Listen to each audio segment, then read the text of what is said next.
peace and power.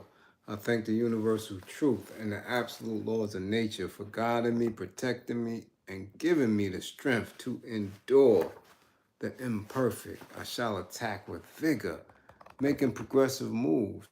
A divine mind knows, a divine mind shows. All things work in divine order. All things work in divine order. All things work in divine order. Peace and power. Salute. I already see Natalie. Thank you much for the super chat. And as everybody come on in, I would like everybody to share, to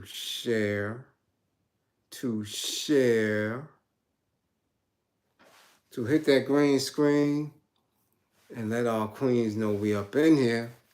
Yes, we are. Yes, we are. Yes, we are. Welcome, welcome, welcome. Again, this is Women Up. Women Up. Holds down and out. So we ask the comrades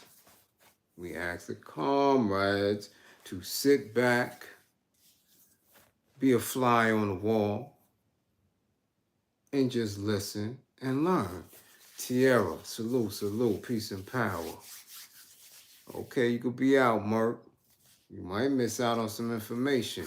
Miss Daniel, Miss Denise.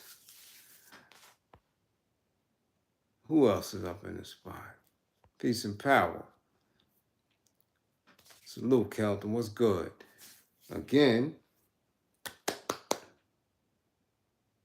salute, Cujo. Oh, the fellas be out. They like this. I don't want to hear that. I'm gone. But you gonna miss out? Black Queen to me. Salute. Lizanda, what up? I'm telling you, Women Up is where it's at. Women Up is where it's at. And we haven't been in discussion for quite some time. Really haven't. So I would like to begin by reading an excerpt. Salute, Denise. Salute. Thank you for the green screen. And as we come in and let the tribe know that we're in the building, hey, Carol, peace. As we know, let the rest of the queens know we up in the spotty spot. Let the queen comrades know we here. And again, before we begin, an excerpt. And I don't know if you can find this title. You see this title? The Black Woman, Tony Cade, right? And this is an anthology, from several different authors, poets, essays. And to begin Women Up, this session of Women Up, and I'm saying I don't see the numbers rising. I mean, what's going on? Is it too late? I know my people on the West Coast. Listen, shit, it's only 7 o'clock out there. Y'all should just be getting home from work. 8 o'clock if you in Texas. You did? Queen D, peace and power. So, if you can find it, this is a very, very good piece. The Black Woman by Tony Cade, an anthology. Always one of my pieces for required reading, and more than likely will be a Saturday night book club piece. All right, so if you don't have it, if you can find it, order it. And I would like to start by reading a paragraph from an essay, right? Written by Pat Robinson and group. A historical and critical essay for Black women in the cities, June 1969. Hey, Aruba. And the first paragraph, mean. Listen to this paragraph. It is time for the Black woman to take a look at herself not just individually and collectively, but historically, if she is to avoid sabotaging and delaying the Black Revolution. Taking a look at yourself is not simply good tactics. It is absolutely necessary at this time in the Black movement when even Black radical males are still too insecure about their identity and too full of insurrectionist fantasies to dare reach out to the Black woman in revolutionary love, to urge us to begin to liberate ourselves, to tell us the truth. Black women, you are the most oppressed and held down of us all. Rise up, or we as Black men can never be free. All right? First paragraph of this essay. Mean. And the second paragraph begins, no Black man can or should think that he can liberate us.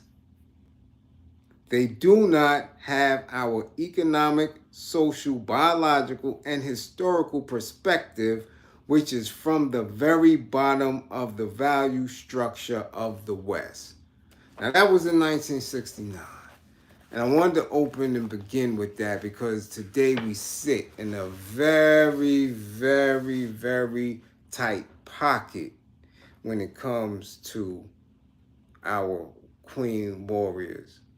Very tight spot where she's not only searching for her identity, her role in this next phase of the movement, right? She's also searching for her comrades. So this is a very, very, very tight space. And in our special way, right? We're going to dialogue tonight and make sure that we add on to what we need as far as clarity is concerned. Now, of course, there's a woman up. So as the green screen gets hit and the questions start coming in, I will respond to it as such. So again, this is a safe space. We're very transparent here. Any of our, brother comrades that are in the building, please watch respectfully and save your comments for when we have our men up. You dig? I titled it the way I did because this needs to be discussed. And from the rip, I knew that I would be slightly triggered by the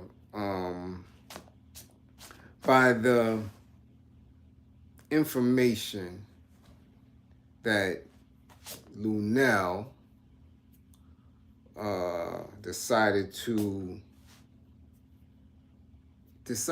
not only start an OnlyFans, but to,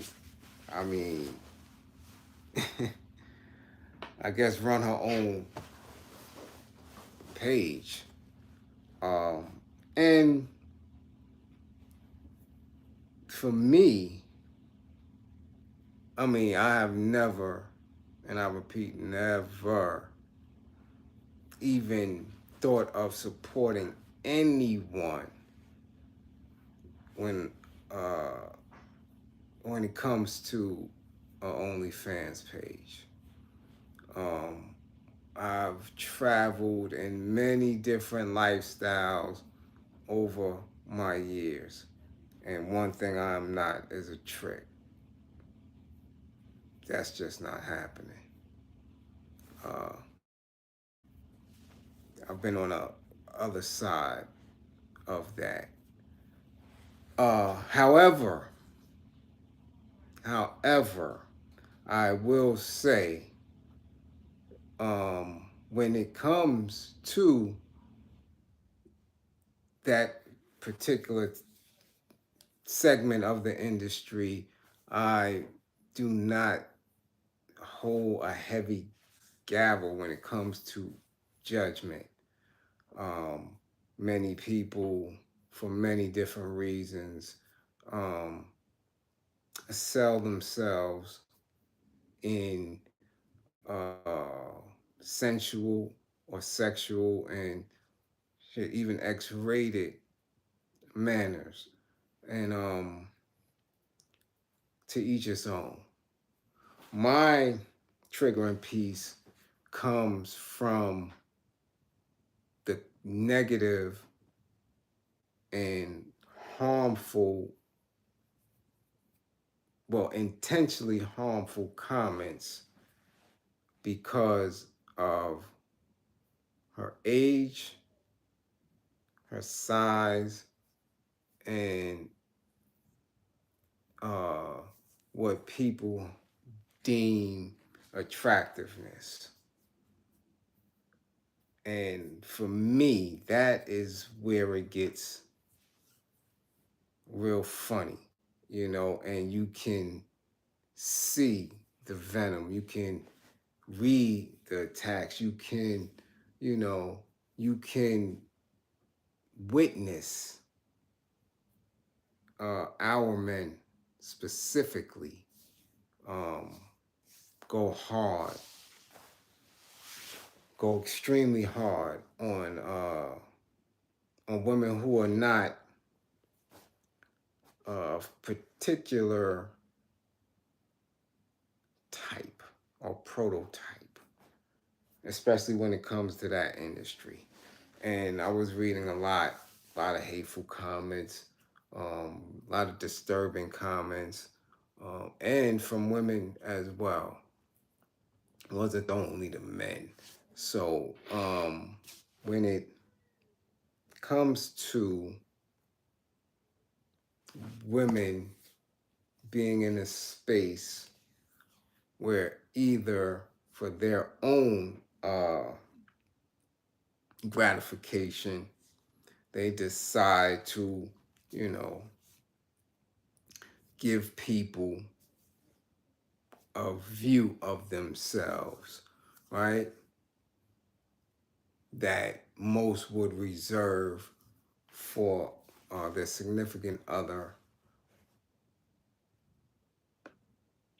It takes, well, it used to take a lot of courage. At this point, society has been over, over sexualized to the point of shrugging our shoulders at visions and images that were very taboo.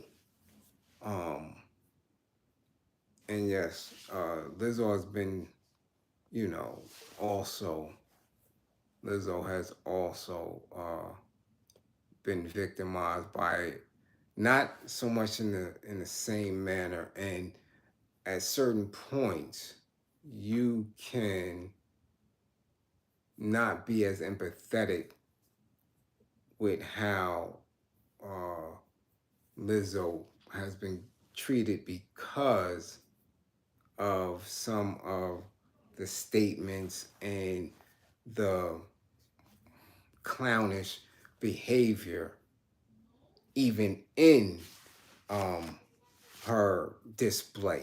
You dig what I'm saying? Whether it's partial nudity or, damn near almost complete nudity, you, the arrogance that she has with it, it can create an area where you are, or we are, less than empathetic with the harshness. But no one, just like no one has a monopoly on violence, no one has a monopoly or can set a standard for beauty, for attractiveness. Let me put that out there. And I want our women to understand that what you have been programmed to feel about yourselves based on another individual's presentation is a false narrative.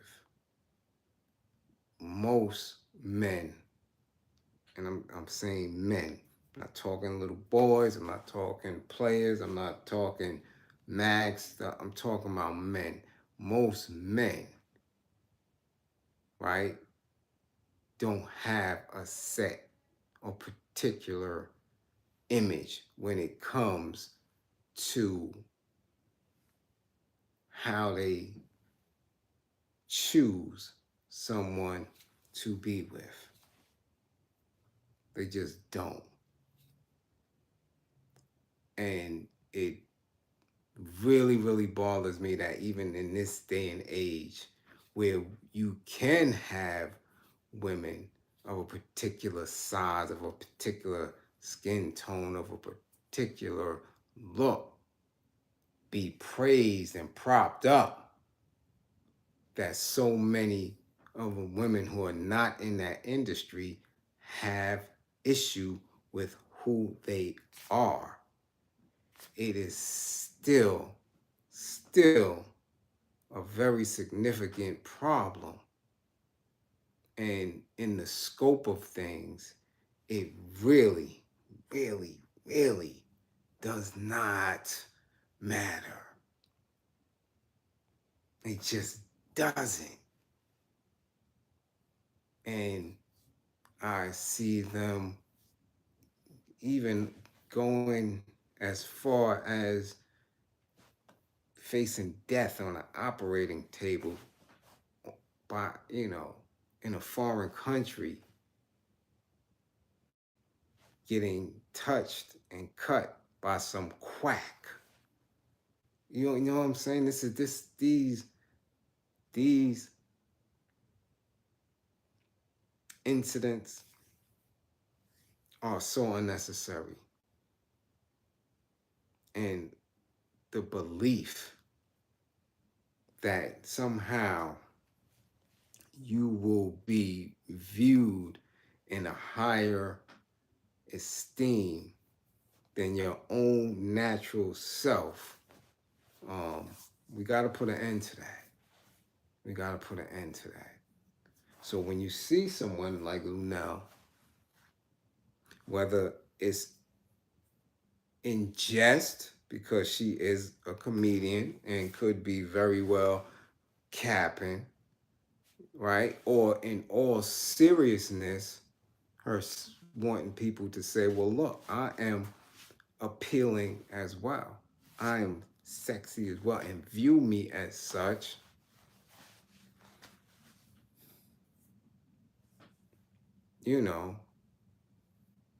The jury will be out, and only her own personal jury based on what her end result is, based on the standards that she set, which we don't know. No one has asked her. She goes live on a regular basis on Instagram, but I don't sit and listen to that degree. I might peek my head in, so I don't know if she addressed it or not. But I do know I've seen quite a couple of pictures from the OnlyFans, and I mean, shit, y'all. She done put a lot of people to shame with it. I've seen others who believe that they are the prototypical bad bitch, and they shit look raggedy. So, again, all the harsh comments and, mean ass memes, and not only are they placing that on her social media platforms and pages so she can read it, but other women also read that. and make judgment calls on themselves based on that. So now we continue, the cycle continues. We're continuously going through, right? Women basing their whole essence and energy on their looks. And looks are looks, that's just what it is. Don't give a shit about your looks to that degree. You're not going to look the same. You're going to age. You understand? It just doesn't matter. Especially if you're here in this space when we're on our way to liberation, trying to figure out if, you know, you're going to be able to walk through and, you know, get master the fold based on how you look, based on how much MAC you put on, based on what kind of wig or eyelashes you got. That shit ain't gonna help. It's just not. That shit don't work in the grand scope of what's important. You understand? If it's something that you have been given based on everybody's standards, because one thing is for sure, every individual in every group have different levels for what they deem attractive. You understand? Salute, Memphis. Comfortable, charm, no locks. Says comfortable in the chaos. The world makes aging for us difficult for sure. A lot of pressure. But what is the pressure? And I gotta ask it. I'm gonna ask that. What's the pressure? Explain the pressure that you are under.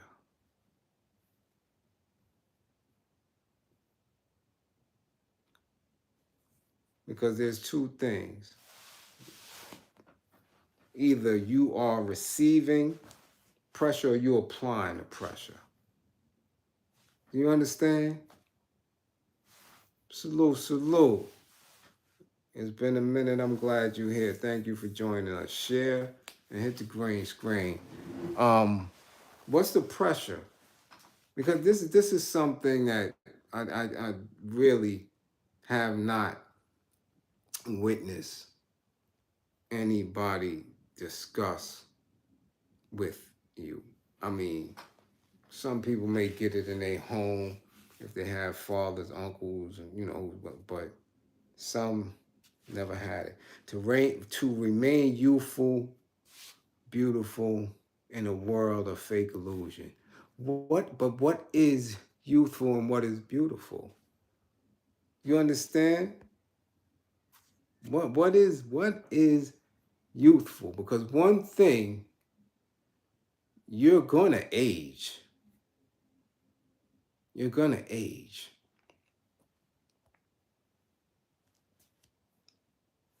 That's an absolute fact. And this is what we're doing now. We want to, on one scope, praise and allow the term cougars to be, right? To be what it is. But then you chastise them or give them enormous amount of critique when they are doing youthful things. So the narrative and the dialogue has to be from a solid space. It can't be open and vague, right?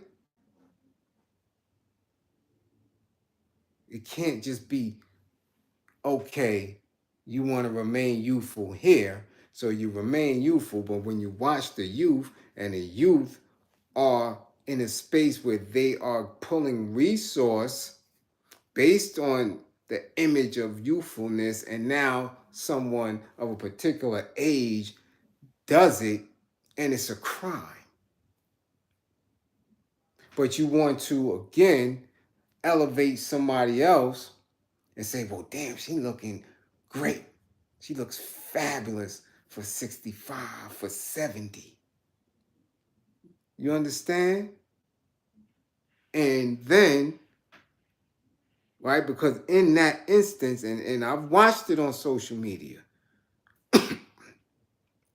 you got grannies twerking. You understand? You got grannies in the gym, fitness and all that. Yeah, I'm 68 and all that, and you see them in a two-piece bikini. What is the statement? The statement in that is, I'm 68, but I'm still youthful. View me in a sexual manner. But take that same person or someone of her age and you put them in a space such as an OnlyFans, and or someone who is not in that same body frame, and now they're the worst person in the world. So again, who is creating these narratives? And why, as women, do you feed into that narrative, especially if this isn't how you acquire resource, income? If this isn't your career, I can understand if you're in the world, and if you're in the industry, if you're in entertainment. But the average woman isn't in entertainment. Or woman, or just everything. Or women are cops, judges, politicians, doctors, surgeons, nurses, EMS workers, teachers. You cover the whole gamut. Construction, truck drivers. Our women do it all. Entrepreneurs and everything. And in those spaces, those are not spaces where you are looked at in a sexual manner based. No, you have to be professional. You have to use your mind. You have to, roll up your sleeves in many of those spaces. So at what point do you code switch into viewing yourself by the values and standards of an entertainment industry that is only built and only preserves itself by sexualizing and dehumanizing women and men? You're just an object in that. You're a promotional piece.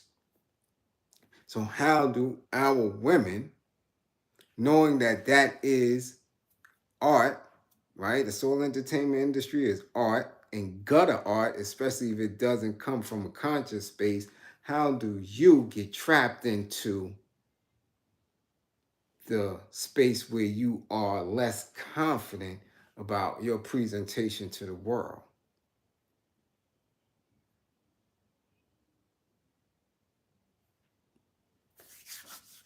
So make that make sense for me. Make that make sense for me.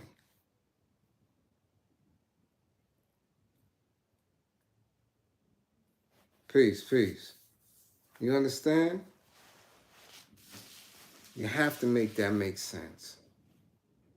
We have to be clear, because in whatever your goals are, that little piece there, appearance and sexuality, is so small that when you drawing up your goals, whether it be life goals or anything else, you don't put that shit in there.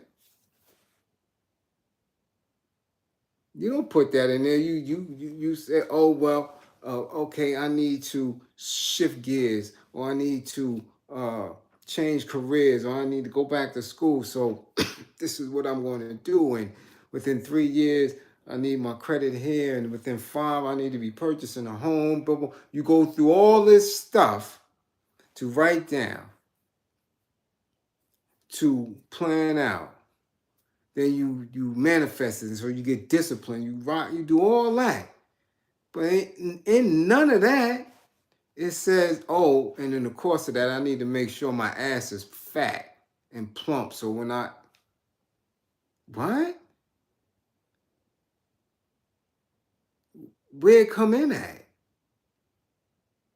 It doesn't until you get in those spaces where you're now sitting and reflecting and allowing yourself to be disturbed and distracted by, right, this false, right, this false worship and praise of individuals who really can't put 2 and 2 together most time. So the struggle is real, the inner struggle is real. So you have to come from a space where you know for an absolute fact your value, and not just your, you know, value to you, but your value to not only us as a nation, but to humanity. Because you have a connection to that universe. And I guarantee you, the sun, moon, and stars don't care how fat your ass is, what you got in your bra, Nothing. Nothing. Nothing has to do with none of that. Again, unless you in that space. So if you're in the entertainment industry, hey, I guess it all goes. Like, you might have to keep up, because there might be a group of people that are saying this is what's hot right now, and this is what you need to look like in order to secure work, in order for you to be visible, in order for you to get gigs. But again, like I said, they flip that switch at the drop of a dime. What's hot today may not be hot tomorrow. So what you doing? Who are you chasing? What are you chasing? You understand? Y'all understand me, right? The problem is that now, that even when you have people who are extremely talented in their chosen craft, like a Lizzo, right? Or a SZA, or Ari Lane. Now that you have people who really, right, talented, fall into what is going on, what is being coined as the norm, right? The over sexualization, when they fall into it and promote it and allow themselves to be pushed and marketed that way, now it's an issue, because you're saying, well, damn, even if those with talent is doing it, then I don't have a shot, right? This is the mentality, and it hits the subconscious until you have more men saying, nah, that ain't it.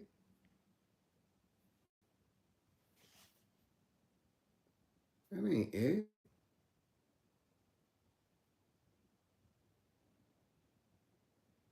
Yeah, definitely, brown girl. Many allow their body image allow their body image supersede their talents. You can see the transition after a few songs. Right. Frank White, I'll answer you, and you know this is Woman Up. Only the women get there. Why Rhapsody doesn't get more light? Because she's boring and overhyped. That's why. And I'm going to say it, and I'm going to always say it. She ain't all that at all. That's why. That's why. Bars is average is best. It's overhyped because no one was doing that in that space to that degree. Me feeling that. I wasn't biting it. And yeah, I know Ninth and E. Jones personally. She ain't all that. So again, as we are, we seeing people,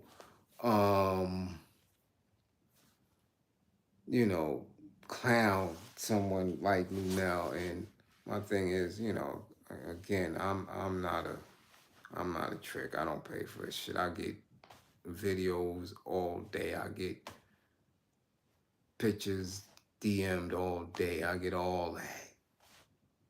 So I'll be damned if I pay for OnlyFans from anybody. That shit ain't happening. I'm sorry. But, again, I would have to, see how far she's going with it to see if this was a joke or if she was really serious with, how she, presented herself in that space. It's hard because she's a comedian. You understand? But, I've seen a lot. Seen a lot of women do it. And, even Rachel, the NAACP chick. Like, what was the purpose? Is it to, snatch a quick bag, or is it something that you're going to do for the long haul? And how far are you willing to go on there? This is a very interesting dynamic when you start to place yourself in a space of sex work, or I'm selling my sex. It's a very weird space. Very weird space, But the standards, the standards that our women are using to judge themselves is troubling. It's troubling, especially when average dudes don't deserve it.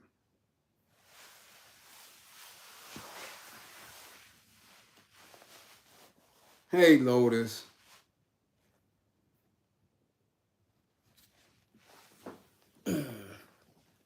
That's my sister, y'all. So, as you come in, share. Again, this is Woman Up. Hit the green screen. Put your questions out. Let's be transparent. If I'm the only, man that you have opportunity to speak with, let it go. Let's get it in. Dallas is in the building. You hate Lil' Kim? Oh, you hate that she did all she's done? Well, look, I just posted, and maybe somebody else can go and put the link in the comments of this bill where Little Kim was on oh, come on. She was on one of these talk shows, and one of our former city council members, the one who was, matter of fact, actually murdered in City Hall, was talking about Kim and her image. And the audience was hot, you're disgusting, you know, I mean, just giving it to Kim, just giving it to her. You're creating this image of black women and whoop-de-woo, whoop-de, and I'm just looking at Kim's face, and I'm seeing that she's not equipped for this stage, for that audience. You had, you know, some very scholarly people in the audience, peppered in the audience, and you can see it. And right then and there, I seen that trauma. And I'm like, damn, somebody was supposed to catch her right then because they was going in on her. And after the build, if nobody else does, I'll put it in. And, you know, they just blamed her for everything that was wrong with black women. And remember, she really spearheaded that movement. And whether she really felt like that, and we had to assume that she was because she was very comfortable in her image, right? She had titty out, you know, she really was doing that. But we got to understand that the institution is a male-driven institution. The industry itself is male-driven, right? The people who were writing her lyrics were men. She was signed to men record. That institution, that's heavy for a young woman to deal with, especially at that height. Like, people just don't understand what that means to always have cameras in front of you, to always speak in front of an audience, and you had no training for it intellectually. So when you presenting like that, and that's all people see, and that's all that people expect of you, how do you survive in it if you make an attempt to renege on that? That's some heavy shit.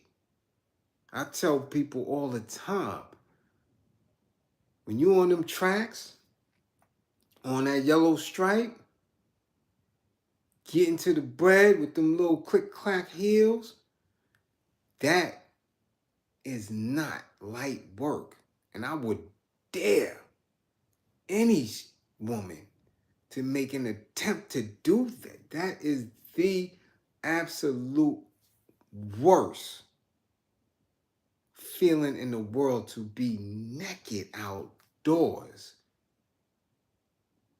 It is not easy. And I'm not saying it to give them any praise. I'm just telling you the mindset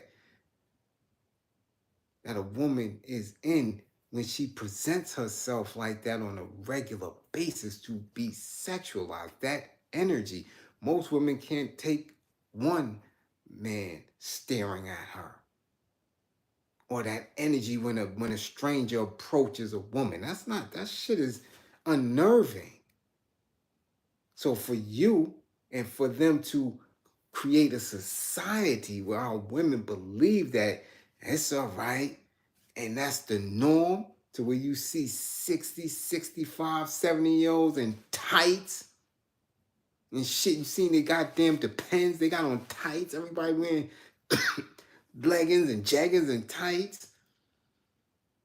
That is weird. It is. It is not normal, especially in the conditions that we live in. So when you have these women in the industry moving like that, and our little girls are watching, and they are beginning to normalize that, to where mommy's doing a TikTok. You walking in, mommy is twerking. You walking in, mommy's doing videos. The impact of that, I'm telling you, That is not a normal space. It's not a normal headspace to be in, especially when we are an oppressed class of people.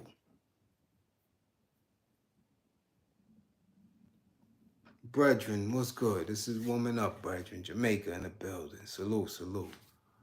You understand?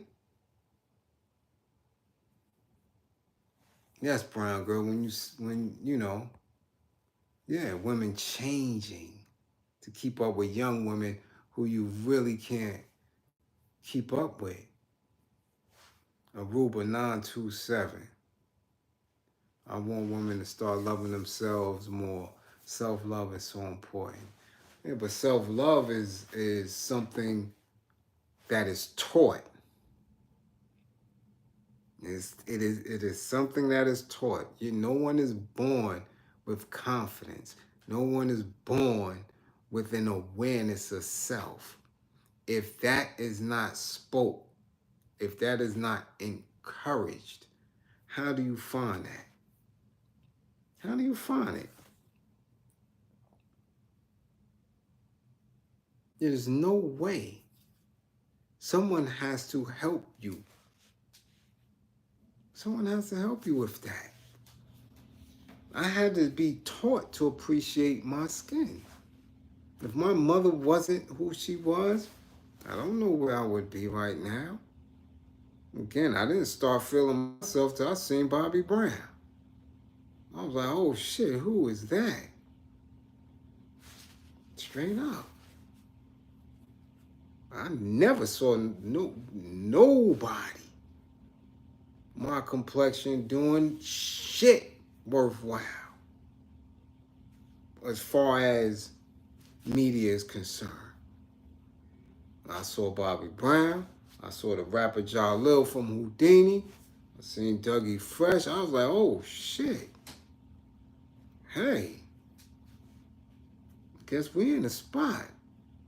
I seen Daddy O and Fuquan and Delight from Seth Sonic. I'm like, okay. So hip hop is essentially got, you know, I said, okay, well maybe my mom's ain't the only one that says I'm cute, you know. But that is something that you have to grow, especially in women. And you cannot grow it from a space of sexualizing them. And that is what happens to our little women. They get sexualized and put in a space where attractiveness, right? And, you know, getting somebody to pay attention to you by batting the eyes, and they have that and put that up here. Like that's some matter of importance. Like that is high. No.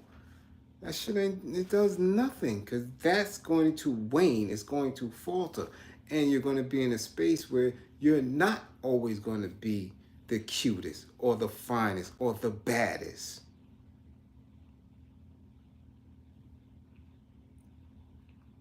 You understand?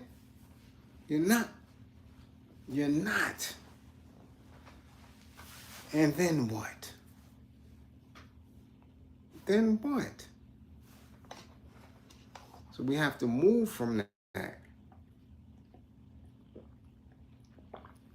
and have other spaces that we deem valuable, that we deem important. Mm-hmm. Charm Lock said, I heard you're pretty for a dark girl. A whole lot. I was so happy to see Rudy on the Cosby Show. Mm-hmm. And Brown Girl says they do. I see my students dressed damn near naked to get attention. I'll make sure I check that and check my judgment as well. No doubt. Salute, Trey. Salute. And you have to check it, especially if you're in a position like that where you can and you do garner authority. You understand? You said blame Lady Saw? Nah. And Lady Saw is a whole different dynamic. See, it's one thing to look a certain way, but it's another thing to speak a certain way about women, about your womanhood and sexuality, and throw that first. So you can't blame Lady Saw without blaming shit, Grace Jones and a whole lot of others that came before her. You know? We were just in a space where it elevates and it continuously elevates. And one thing that women need to know, you can never come back from that damage, right? From that one bad incident, you know, because you have been looked at and treated in a sexual manner when you didn't warrant it, when you didn't grab and reach for it. It's hard to come back from that, you know? Very hard. Very hard. That's the part right there. I don't want my granddaughter on that type of time. It's outrageous. You have to be very diligent because the images are everywhere. Everywhere. Um, I see Rihanna make an attempt to do it with how she is holding her fashion shows for Fenty and utilizing all type of models from different, uh, different parts of the industry. Definitely, you know, and like I said, it's a double-edged sword because if you only using the images to gain power from a sexual point, is dangerous because that's what you're leading with. And when you lead with that, you can't come back from it. You cannot come back from it. If you lead sex first, that's it. How you start is how you finish.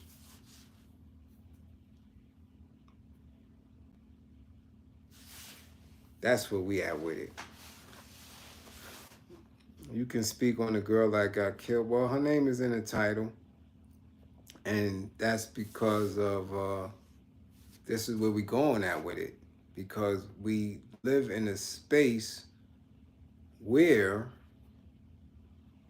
again, women, based on their attention, based on their looks, based on their conversations, believe that others, their peer groups, become friends and trusting.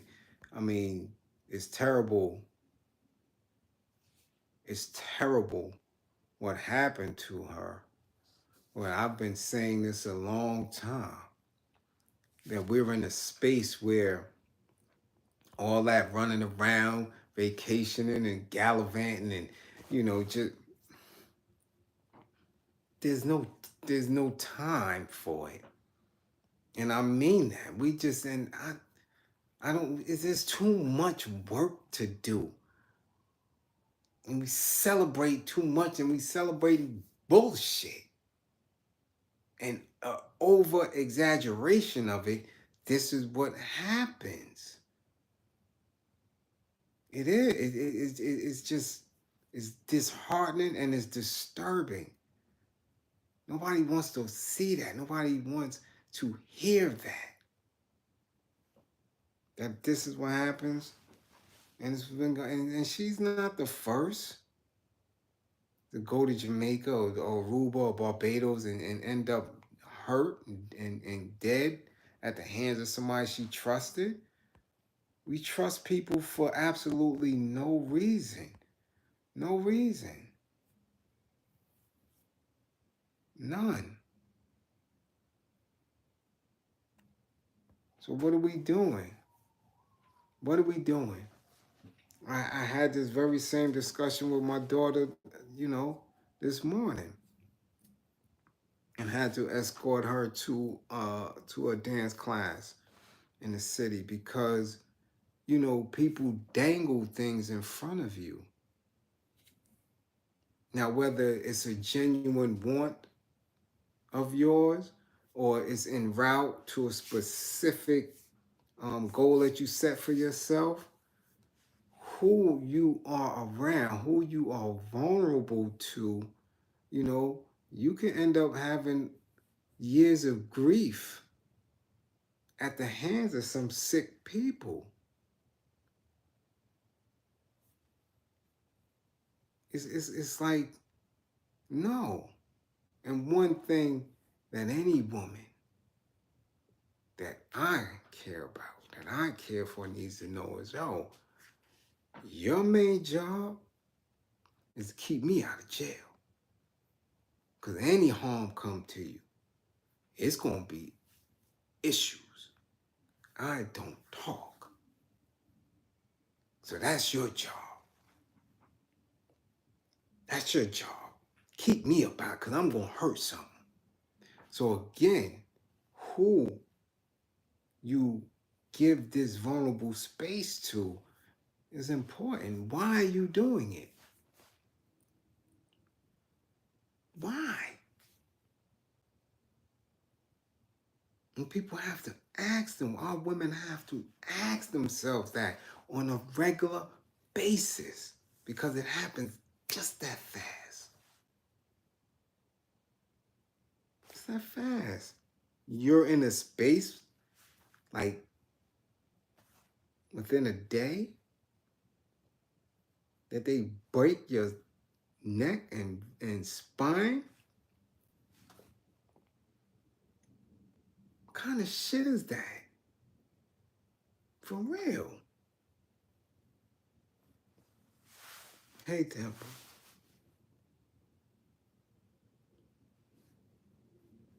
Again, Miguel, this is warming up, but I'm going to ask because I've said it before. Where does teaching your woman self-defense and training come into play? It comes into play. No, Ma, don't delete it. It comes into play. It should have been in the play. It should have been in the play. We was doing it in the 70s, in the 80s. And there's several dojos throughout Brooklyn where you see a lot of young girls in there learning how to defend themselves. I teach my daughter how to throw hands every night. Throw them up. Know how to box. But again, by the time that you have to utilize hand-to-hand combat, come on. Why are you in that space? Why are you spending the night at somebody's house?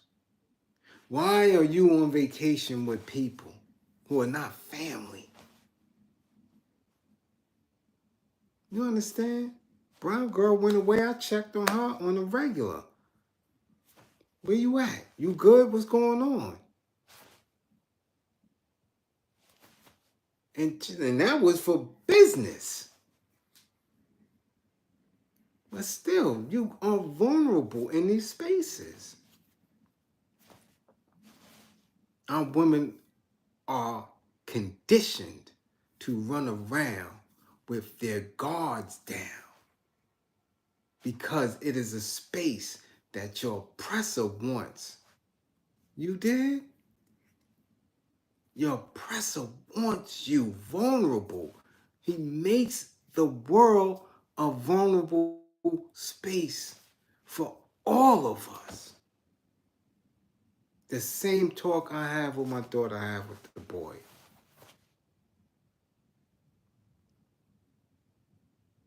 The same conversation.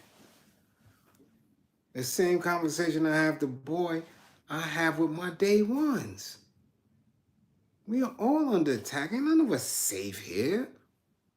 But it's not to run around in a panic state. It is to have awareness so that we can be purposeful in our moves. Tell you, you're not going to see me drunk up nowhere in no club because I represent too much. I wear too many hats. I know my value. So I'm not going to be somewhere engaged in activities and nobody know where I'm at. Nobody know what I'm doing.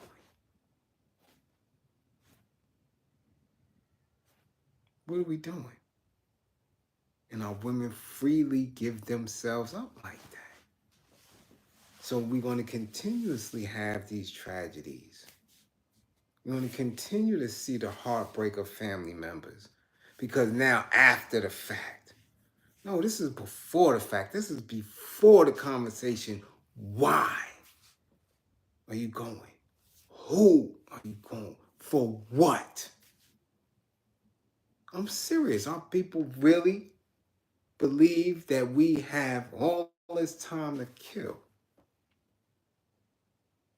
So it's not that we don't have anything to do in our communities. We don't have anything to do in our neighborhoods. No, we choose to relax in these conditions. As if we really could be bored. Crazy? There's always room for improvement. Always. I shall attack with vigor, making progressive moves. What are my moves? If folks get up and go on vacation, I'm like, what are you doing? Where are you going?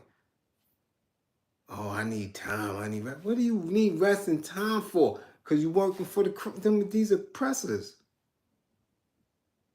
Find time to pull out and work for yourself. Learn a new language. Read a different book. Be engaged in some community work. Give back now. Like I said that shit earlier today. You can't tell me that you had $1 million, you give it to me. God damn it, give me what you got now. Prove that that's what you're gonna do.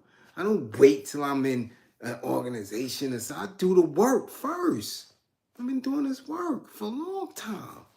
So even if I'm with an organization, it's just an add-on. And when the organization acts stupid, I'm out. Because the work has to get done regardless. I'm not talking about what I'm going to do. I do it.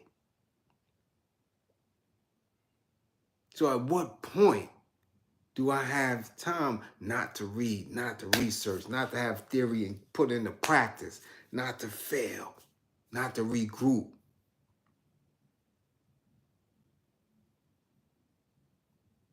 You don't have time to be bullshitting. So when I watch people doing it, I'm like, damn, shit must be real sweet for them. They must be free niggas. They got time to get cruise and do this and do that and, whoa, vacations and they must be free niggas. I don't know. I have no idea. He must be. I didn't get the memo. Damn, they liberated. Fuck out of here. We got too much to do. Too much to do. Same when I see men out on the corner. 1, 2 in the morning.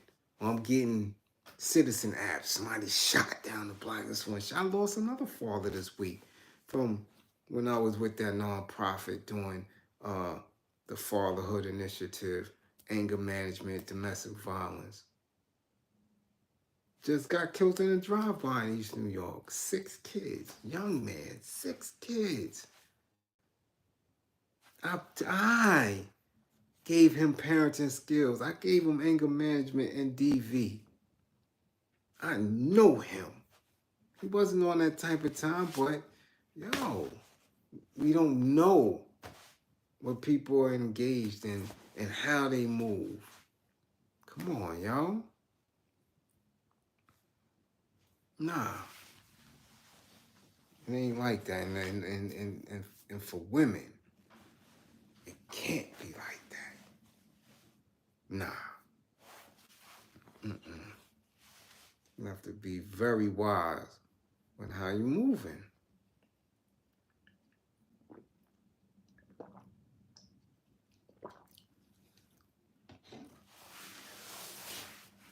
So women up. Come on, women.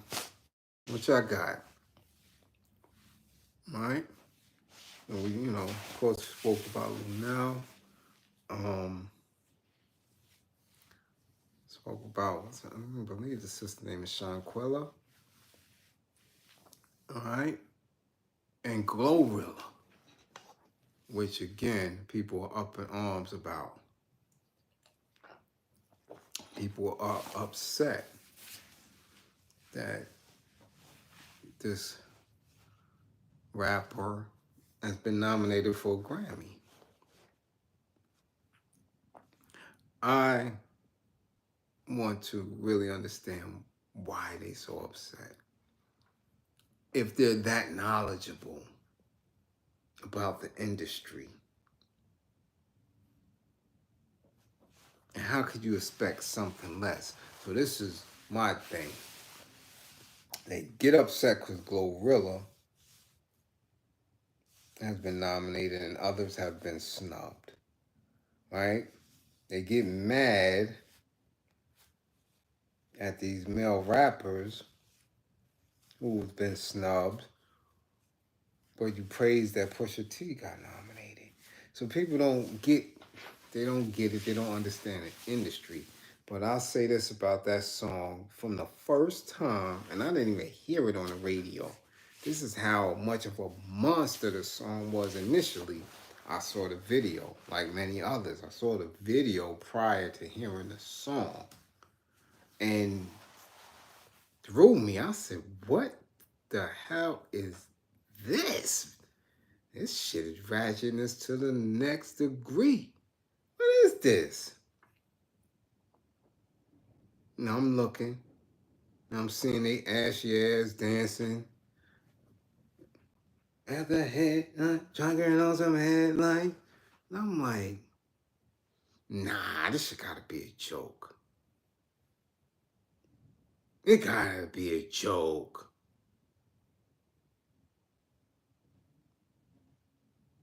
I'm like, no. I'm seeing this shit every day on social media. I'm like, no, this ain't no joke. This is a real song. And then, boom. It's on Sirius Radio. So song takes off. Shorty take off. And big. Now, can we deny that it's a hit? No. Can we look at the social impact? What's being said? What audience has she appealed to? Again, I'm going to always tell you, when you see these songs and them vibrations, and those vibrations are speaking to a specific audience, I'm telling you something. There's a whole lot of Glorillas out there.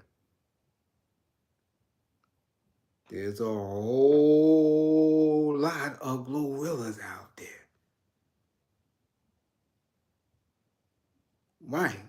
Right, brown girl. You see many professional women rocking to it. Why? Why? Because they identify with that space, with that pocket. And that's how an artist blows up. That's how DMX blew up. That's how Tretch blew up. That's how Wu blew up. That's how Mobb Deep. That's how anybody in the industry blows. Because they have a connection to a specific audience that identifies with that thought and that image. And they just take off. There's a whole lot of custy DMXs when he blew up. Everybody got a few of them in the hood. The jails were full of DMXs. Dudes that just rob and smoke crack. A lot of little dun-dun dudes in the projects all through the 5 boroughs push Mobb Deep to where they were at. When you are an artist and you connect to that demographic off and running. That go for all of them. Jay was talking to hustlers all throughout the world. And what happens is they allow the general public that is not in that lifestyle a peek at what they do, and that intrigue right there is what got you. It caught you. You're like, oh shit. So when you see these damn women, you see these nurses talking about FRE, they identify with that. Let's make a hit song. So of course, she should be nominated for a Grammy. But then people want to again talk about the look. You must be ratchet because you like the song immediately. I can't explain it. It's the vibration. And you identify with it. I don't mean you ratchet. Understand? But you identify with ratchet tendencies. Whether it's from girlfriends, a family member. Some of y'all a little ratchet too. Some of y'all a little ratchet. And there ain't nothing wrong with ratchet as long as your little box is clean. That's the problem. See, some of them ratchet girls' box be a mess.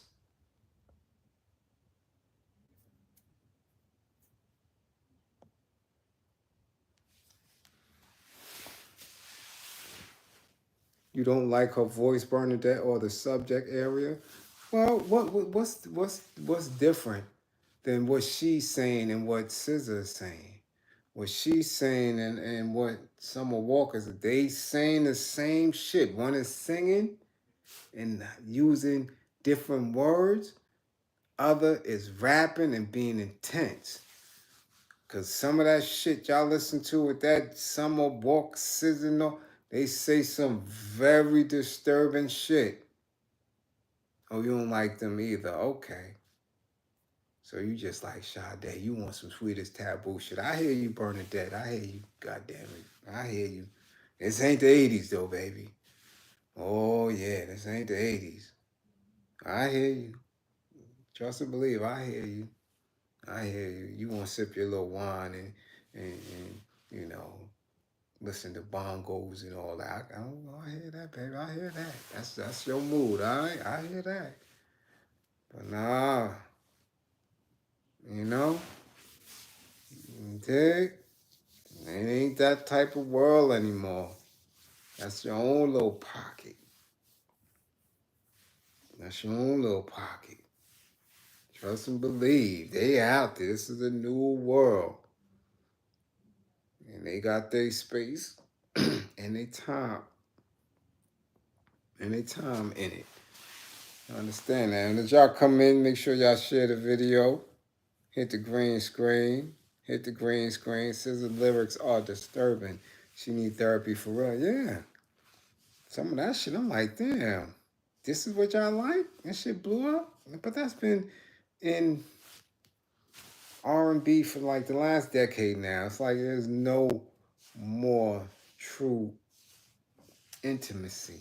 So, again, that's how you raise these women. These little women are raised on this. Yeah, you listen to some trap, but they overdoing it out here. Well,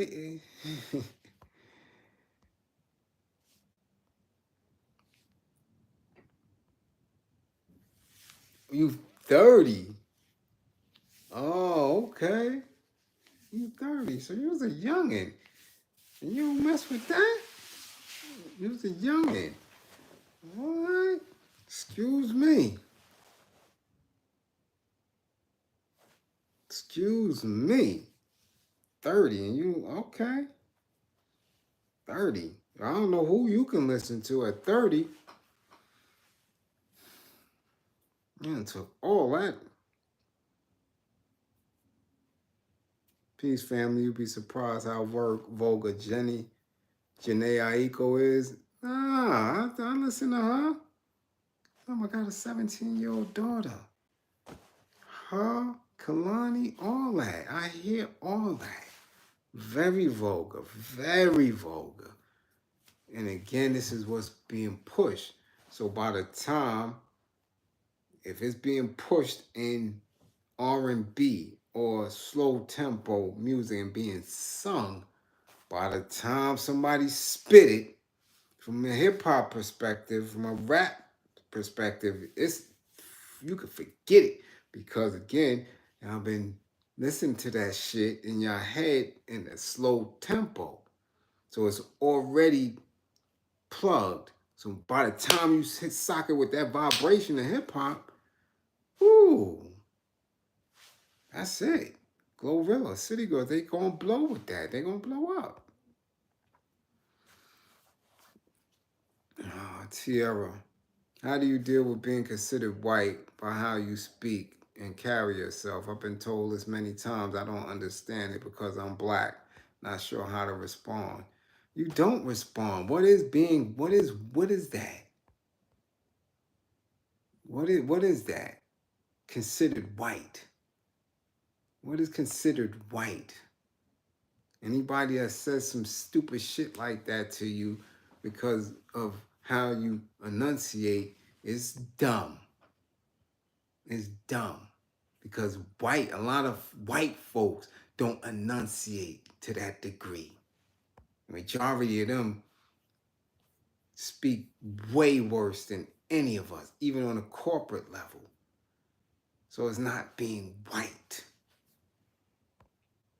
Take it as them saying that you're being smart, that you're intelligent.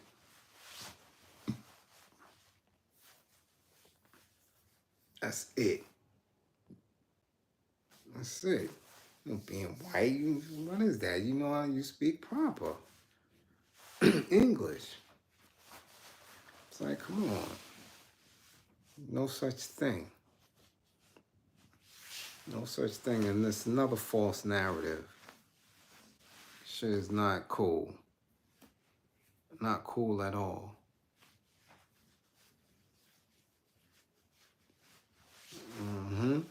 So again, okay.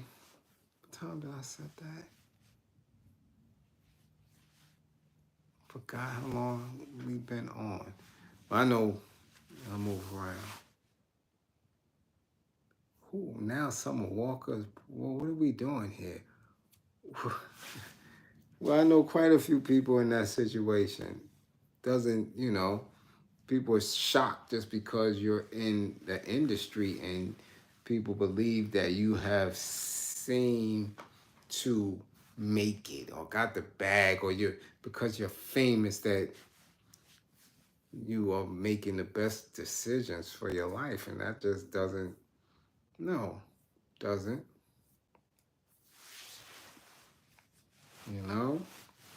and again,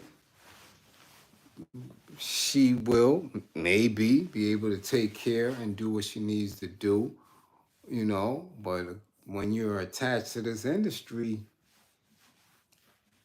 it's tough. It's tough. Anybody needs to know that. Because nobody will care about you like that. She ain't all that she's now. And by next year, she might be done.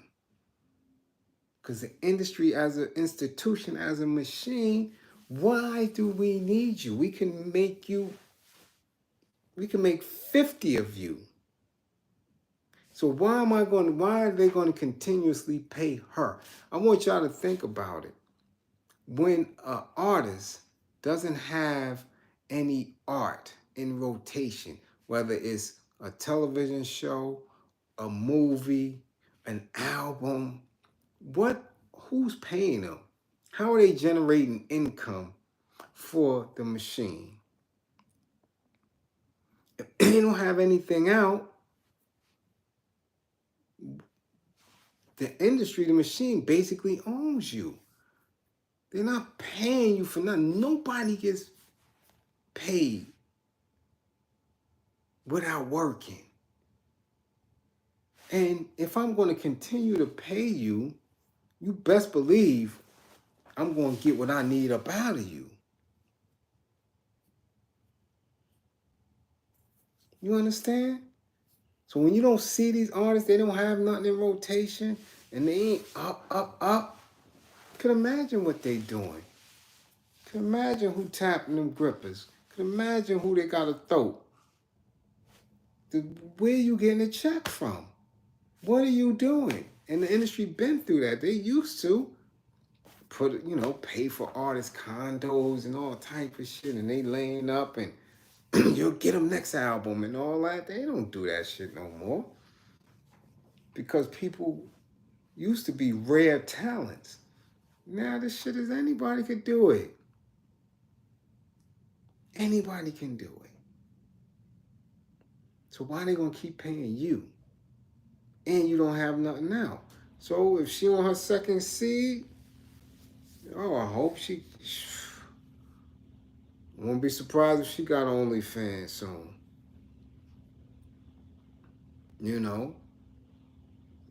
Baby and all.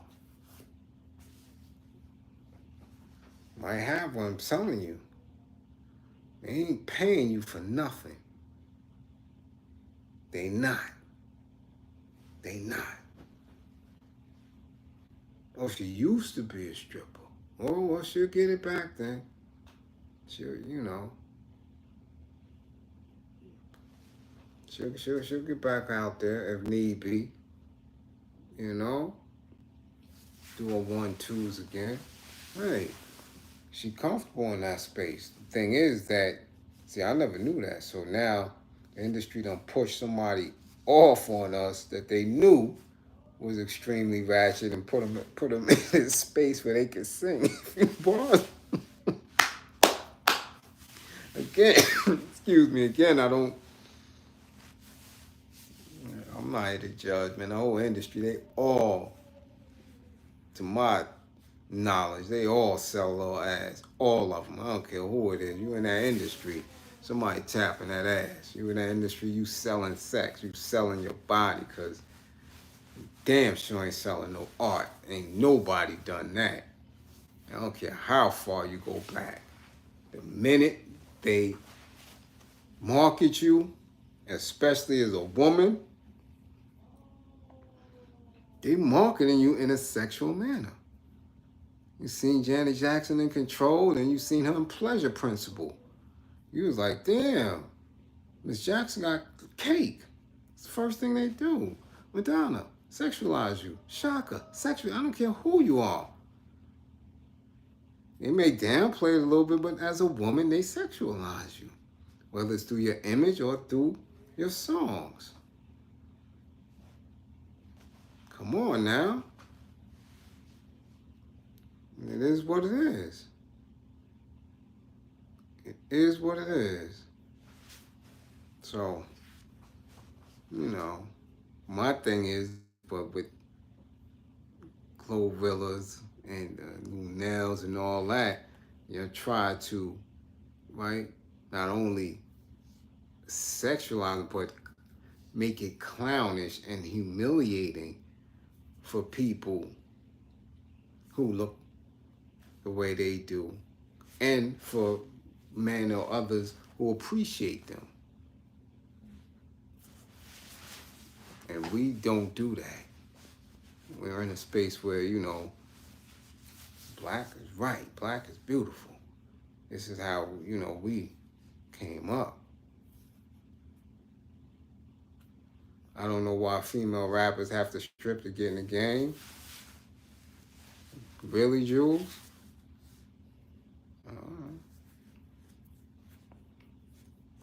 Ain't nobody trying to hear nothing, no spit, no bars like that. And, you ain't got to strip, but, you won't get nowhere in it because, again, it's an industry that is predominantly driven on selling sex. We're only selling men now. What do you think all these dudes taking their shirts off for? Fat dudes, chubby dudes, Rick Ross and DJ Khaled and all. Everybody got their male nipples out. What you think they doing? Dudes ain't brolic, they not buff. They selling these dudes. Somebody want to see that fat man. They want to see the man titties. They want to see that belly. So take your ass out there. Let's see. Son, ain't no man coming out like that. Ain't nobody see you disrobed if you're a king. You got these dudes selling their ass. Go get that. Go get that audience. Go get that attention. Half the time they ain't got no music out, but you see them all on social media, right? They gotta pay the piper. And that's why they did the 360 deals. Because when they don't have nothing out, the industry gotta eat the same time the rapper or songstress eats.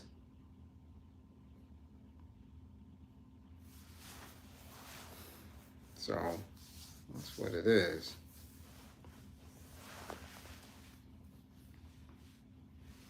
Again, as y'all come in, y'all, y'all like, share, hit the green screen.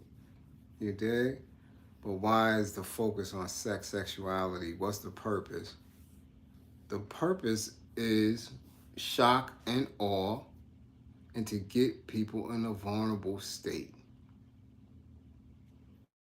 If you're only thinking sex, right? And sex is definitely a high. It's a high. So you're always thinking about it, then you ain't thinking about nothing else. It's like a crackhead. You always high. The minute you're not high, you won't want some crack. Same with sex. If you consistently thinking about sex, you ain't thinking about nothing else. You ain't thinking about reparation. You ain't thinking about voting. You ain't thinking about nothing. And the danger, what most men don't see, and I'll speak about it on when I do Men Up, is you would never, and this is what they have people believing, that these women are always on go. Any woman that's always on go, she got a problem. Something is sick up here if she's always on go. Ain't on go with anybody.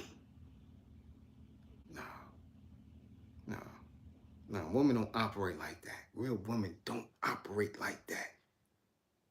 If you can see a stranger and just be ready to go, come on, y'all. What's wrong with you? You've been abused. Your introduction to sex is off. It's off.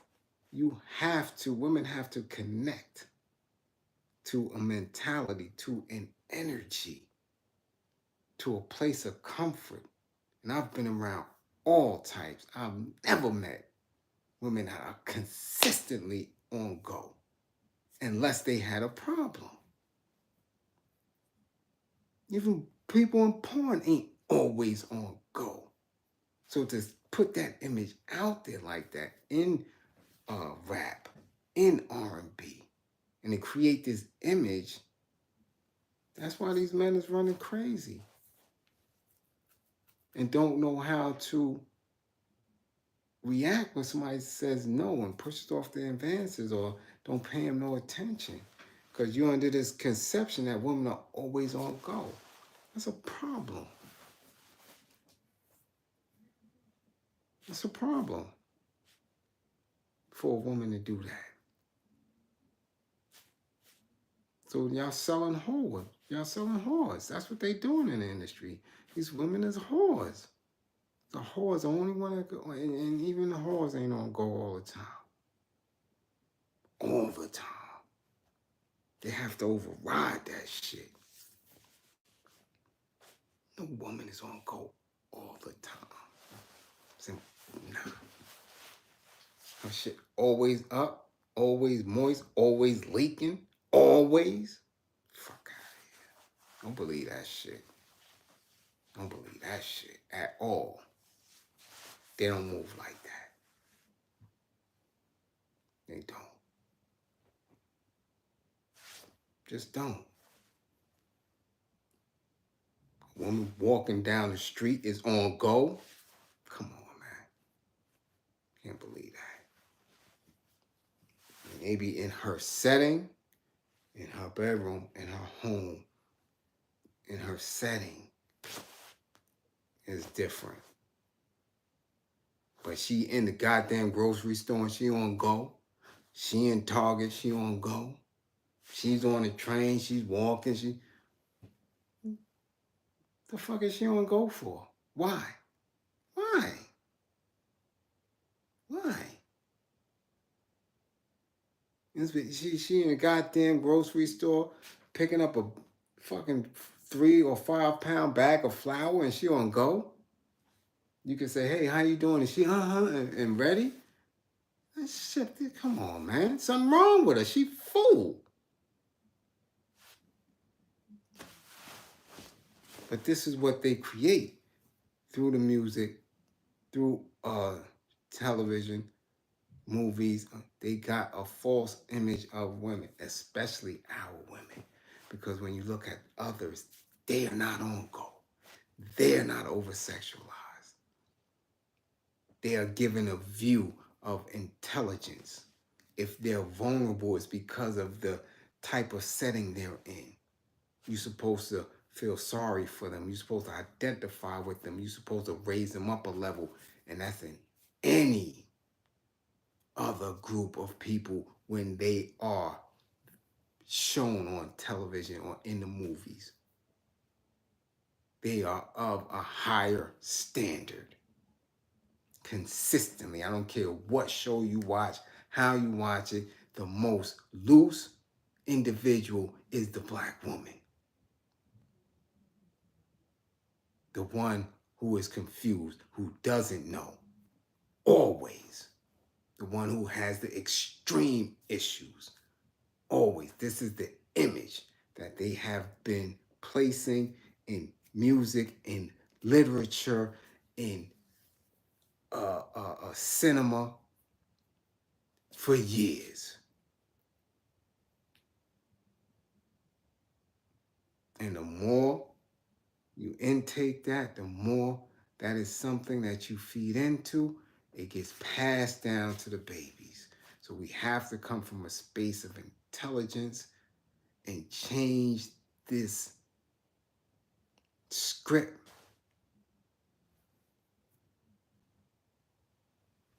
Gotta change that shit. It's a must. That's why when you look at these people and they praising them for being black writers and black directors and they in the machine and the images is bullshit, I'll be like, yo, what's going on? You mean to tell me we got all these black women who are writing and directing and on TV and got these Hollywood studio deals and not one movie of Winnie, not one movie of Asada, not one movie of Angela Davis, none of that?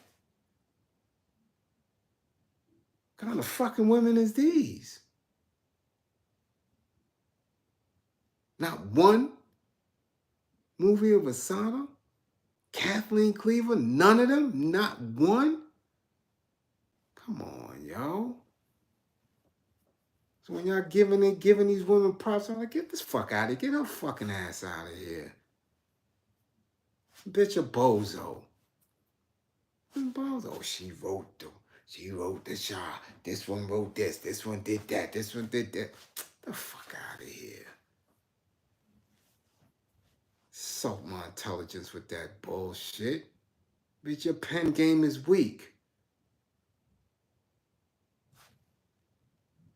The pen game is weak. So again, these are, bills that we need to have on a regular basis. Let's really encourage our women to be who they are. And that's dynamic.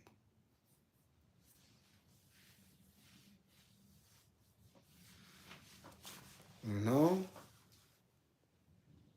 Okay, I've been on for a nice amount of time. I hope y'all hit the green screen. I hope y'all do what need to be done so we can continue, you know, to have these builds. Shit, I've been up early. I couldn't rest at all last night, anticipating going to Manhattan. So that task is completed. I did that, so probably can rest tonight. But again, y'all don't be shy. And before I go, I keep seeing women talk about size, and I know it's not only these ratchet, there's other women I'm seeing these little groups and tweets and all that. Y'all stop with that bullshit when it comes to what you need to be pleasured as far as size on social media.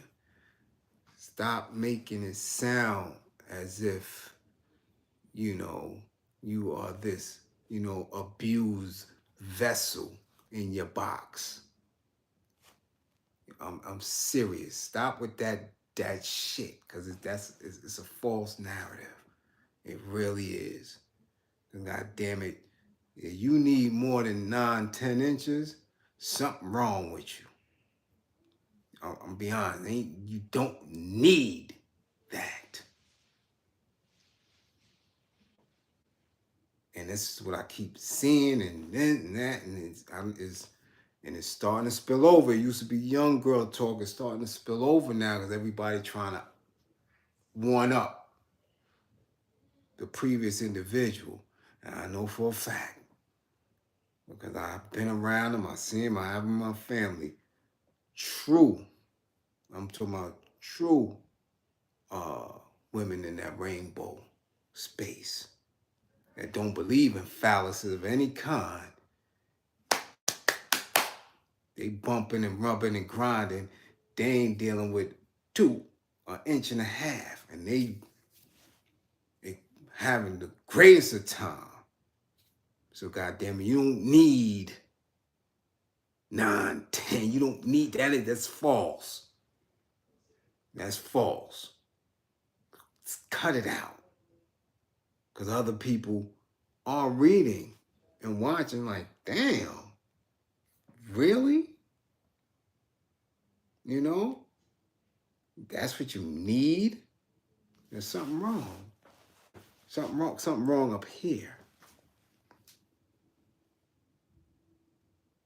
It just is. And again, this is created by, you know, the sex industry, the porn industry, the you know, taking sensuality and connection out of that whole aspect of it, so you get a lot of jaded people. Don't take your ass to bed, Tiara. God damn it. Get some learning so you understand, right? Grippers, box, everything loose, brown girl. You understand? Yeah, because damn sure, if you need 10 in your grippers, something wrong. Ooh wee. God damn. You know? I mean, everybody box got a little stretch and elasticity, but damn, your grippers? Shit. And you a different type of monster. You know, but stop placing that. Because anything, like you say, anything you do on social media is a permanent stamp. It's permanent. All right? So it don't just go from you to the center. That should go from what I'm saying up into the cloud, all across the globe and into the universe, and then back down, and then y'all receive it. So this shit is everywhere. So when y'all talking that shit, look, I'm just saying. And it may be some people's truth. Don't get me wrong. It may be some people's truth, but that ain't everybody's business. And you advertising that. Nobody need to know how stretched out your shit is. It's just simple as that. Yeah. Alright? Cut the bullshit out. Bullshit out. Them roses ain't 8, 9, 10 inches. God, they're just not. They have a ball with them little shits. So cut the bullshit. Cut it out. Cut it out. Alright? So, again, all praises to the people that struggle. Don't believe in me, believe in my belief in you. Oh yeah, Ma. Oh yeah, Ma. I see it all, man. I see it all. I see it all. People don't understand it's one thing, to be conscious and try to walk with stiff back and shit, and self-righteous and all that. Nah. I deal with humanity. I look everywhere. I research because all of these different people are what's needed when it's time for us to engage. And we have to be able to speak to and communicate with everyone. So, yeah, Judge, and that's the real work. I come across all type of people. Because y'all, when the bombs drop, you never know who you're going to have to articulate instructions to. All right?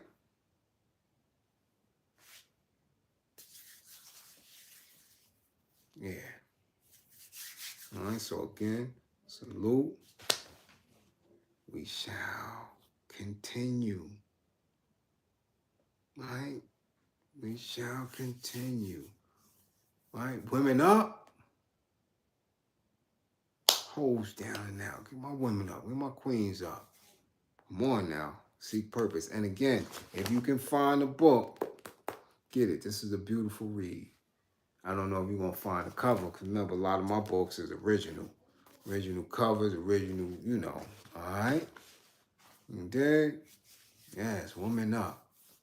And don't be shy now. Get y'all assessments, too. You got anger management, book your assessments. Let's stop playing. Let's get it. Let's do what we do. All right? Salute. Much love to the queens. Peace.